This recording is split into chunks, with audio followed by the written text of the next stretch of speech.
the current position of the law is that as and when you require it, as even a citizen, a common man, right? You put in the necessary application, the police will wait, determine the need for it, and grant the same if they believe that it is something that you need.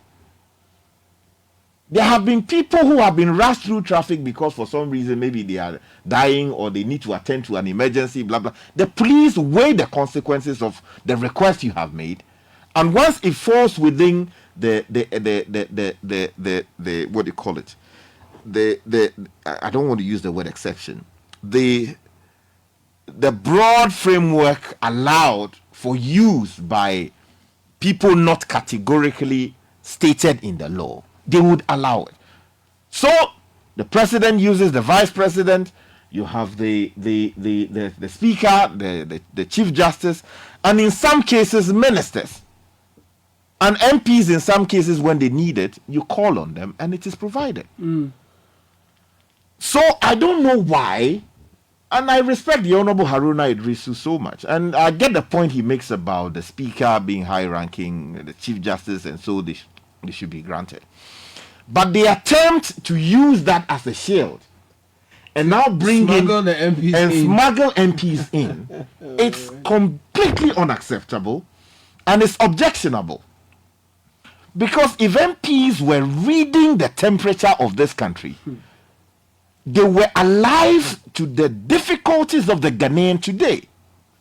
The matters that actually matter. The pun is intended. Right? The matters that matter. Exactly. They will not use the time that the Ghanaian people and the resources that the Ghanaian people have invested in them to bring them back. To be talking about completely or utterly unnecessary things like MPs having sirens in their video. Of course, you can confine it to the speaker and the chief justice because of where they are and argue that, look, it must be reflected in the law. That argument you can make. And there will be people who disagree, but if you sound persuasive enough, those with hardline positions will most likely soften their stance when it comes to the chief justice and the speaker. Yeah. But you cannot, as a reasonable person, expect to extend the same to cover 275 members of parliament. Now, sometimes, look, I speak here often. I would speak for parliament when the need arises that, as for this one, I think we should grant them. But on this particular matter, I find it utterly objectionable that people will sit and think that we elected you, we have traffic problems in Accra, you don't want to take policy decisions, legislative decisions that deal with it. You want to create an opportunity for yourself to put yourself over and above the rest of us. It is not, it is a no. And the reason I'm making the point is that, look, let us not make normal what is an exception.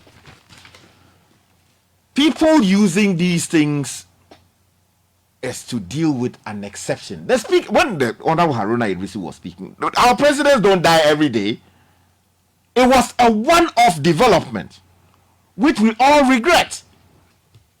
And even that people will tell you that if the state was responsible enough, perhaps President Mills would not have left the way he left. Right? So it was a one-off development. MPs don't get emergency situations every day. If you are responsible, a member of parliament, the expectation is that you wake up early in the morning, do what you need to do, get to parliament, receive briefing from your subordinates. They will tell you that this is happening in your constituency, this person called, this is the state of security situation in the country. If you are entitled to those reports, and then you prepare yourself, go 10 a.m., go and sit in the chamber. What at all is the emergency situation all 275 MPs will be attending to every day as to entitle them to a provision in the law that says that they can use it? Exceptions. As and when the need arises, you use it. So all the arguments made yesterday, with the greatest respect, I think these arguments are insensitive to the plight of the Ghanaian people. They do not recognize that people from Kaswa to Accra, civil servants who are coming to Accra every day to work, to ensure that this nation moves. Market women, the traders, who have to wake up at 4 a.m.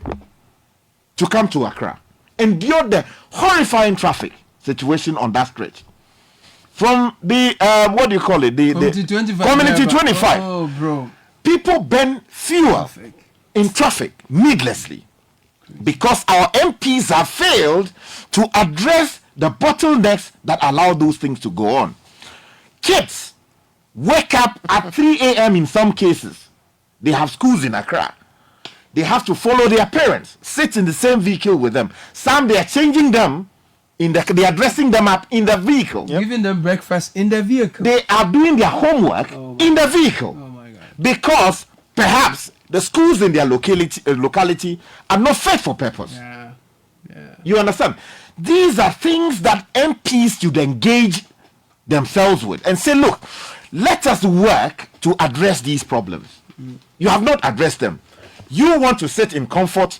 You want to ride through the traffic without any congestion whatsoever, and you believe that you are entitled to it. For God's sake, you are serving there at our pleasure, when we are entitled to remove you as and when we so choose. So the idea that people are not belittling Parliament. Your conduct must show that you actually care for the people, you are serving their interests, and that it is not a waste of money maintaining you. No, Kennedy Japan said that they should be bold and assert their rights, because Parliament is a critical institution that deserves respect. There is no right conferred by the Constitution that says that a member of Parliament is entitled to siren. No, there's nothing like that. There's nothing like that. If you go, I said here before, you get to the UK, you sit on the tram, or what do you call it, the underground train. You see members of Parliament on the train. They are not riding through the streets of London with sirens following them or ahead of them. No. And these are people who are doing their very best for their country. Can our MPs, majority of them, say that they are doing the very best for this country? The reason we are in the economic mess that we are in is because they have become too pliant. Anything the government brings, yeah. But they voted for you to go and sit in Parliament just to say here. No.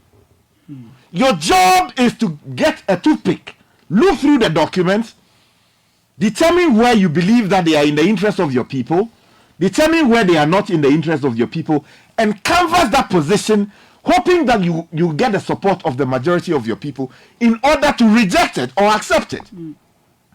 Or when necessary, go back to your constituents, ask them questions as to what should be your position on this particular matter. All the debts that we have accrued as a nation, without parliamentary approval, Ken Oforiatta and the rest of this government would not have dragged us to where we are. You had an almost evenly split parliament. Some people say it's a hung parliament. And the expectation would have been that you the MPs would be responsible enough to hold government's leg to the fire of accountability. But look at where we are as a nation. This parliament that ought to have been the hope of Ghanaians, that ought to have been the turning point for ensuring that our democracy actually delivers the goods that the people were promised, has actually failed them. People were given haircuts. Our MPs didn't object to it in the most vehement way possible.